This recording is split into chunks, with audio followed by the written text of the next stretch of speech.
Ladies and gentlemen, let's give a huge clubsy welcome to Dr. Sheila Nazarian.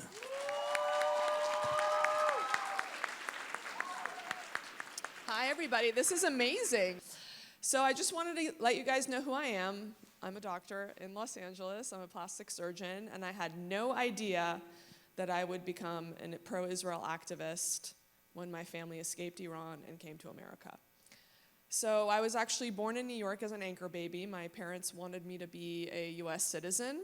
I was born in 1979, the year of the Iranian Revolution, and went back to Iran. The revolution started, and they wouldn't let Jews leave. We were stuck. We were persecuted, microaggressions, macroaggressions, and my family quickly realized there was no future in Iran for their two daughters, so they planned their escape. My dad said he was going on a medical conference and flew out. My mom, my sister, and I one day went to the bazaar. They put us in the back of a covered truck, put burlap sacks on top of us, corn, and we were headed towards the border between Iran and Pakistan. We got very close to the border and switched to pickup trucks. They put our luggage in the back. We sat on top of our luggage, made a stop in basically a clay hut. That was a bathroom, which was basically a hole in the ground, where my mom told me we were going to America. Now remember, this was at the time of the Iran-Iraq War. There was missiles flying into Iran. Sirens would go off. We would run to the window, and my mom would tell us, look at the fireworks. Just like you see on TV, that's what was happening in Iran at the time. So anyways, my mom tells me we're heading to America, and the first thought I have is I'm going to meet Michael Jackson, because we had so many bootleg Michael Jackson videos. And we spent one night in the desert. The next morning, really early on, the border police saw us. We got in the back of the trucks, turned on the headlights because we knew they already saw us, started trying to get away. They started shooting. Thank God we got away. We went over a ravine, and they were too scared to come over. And we ended up in Pakistan. We spent 3 months there waiting for visas, finally reunited with my father in Vienna. Stayed 3 more months in Vienna waiting for visas, and we were finally able to make it to America, which we are so grateful to be here. As you guys all see what's happening in Iran, we are very grateful that we are in a land where there's equal opportunity, meritocracy. Anyone can succeed with grit, resilience, and hard work. So it's not like that everywhere, so I'm so grateful to be in America.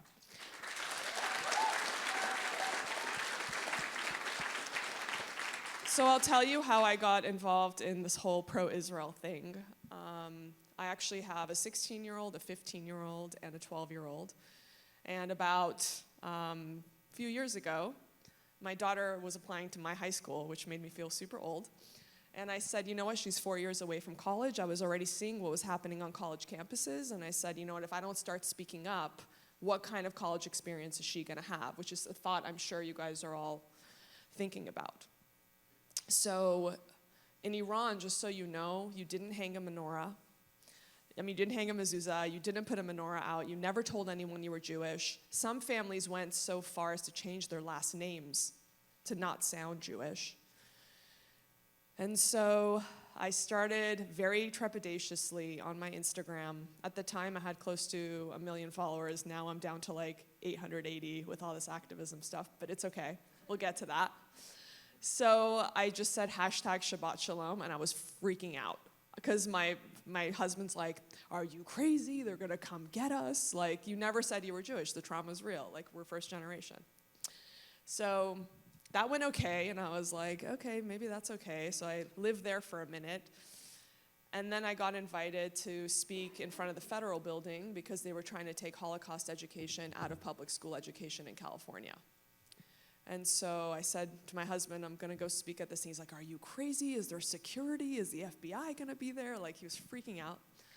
So I went and I spoke, and he whisked me off of stage, and we went back home, and that went fine. So I was like, okay, that's okay. Then slowly but surely, I sort of pushing myself 10% more courageous, 10% more courageous, 10% more courageous, to the point where the last conflict that happened a couple years ago, I literally, usually my Instagram is like breast implants, like Botox, all this stuff. And it just went straight up Israel, like boom, boom, boom, boom, boom, boom, boom. With my first post, I lost 3,000 followers in 30 minutes. But I said, you know what? I didn't grow my voice to just post about superficial stuff. My family didn't leave Iran, so I can be in a country with freedom of speech to not use my speech. I would not have been able to sleep at night if I didn't speak up, and so I did.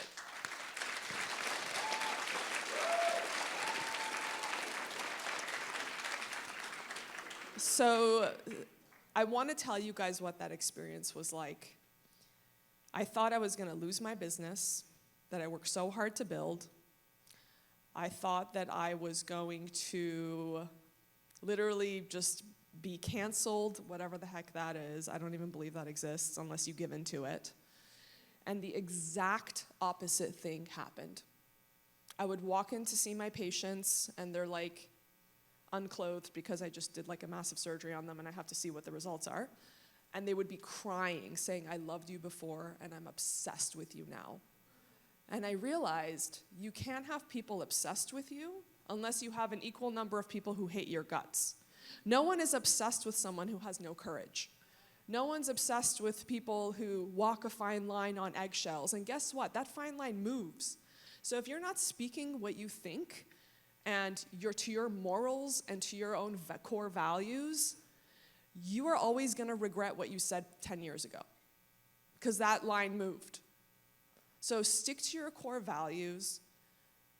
Learn your history, not just because you're out there to fight, but because that's your own history. How are you going to be grounded? How are you going to know who you are? How are you going to one day teach your own kids who they are if you don't know where you come from and the history of your people? So I learned it because I was fighting people on Instagram, and which is the best thing. They're like, well, what about this? And I'm like, hold up one second. I would go research it, and I'd come back and be like, here you go. Clubsy is giving you all of that stuff, right? I learned my Jewish history to fight on Instagram. You guys should learn your Jewish history, yes, to defend what you believe in, but really to know your own roots, to be grounded, to be a strong tree, so when the winds come, you don't fall. So I encourage you to keep with your studies. I encourage you to keep speaking up. I encourage you to keep learning. I encourage you to keep being more and more and more courageous. No one's born courageous. You build that. So keep going. Keep doing everything that you're doing. Fight the good fight. And Am Yisrael Chai. Thank you.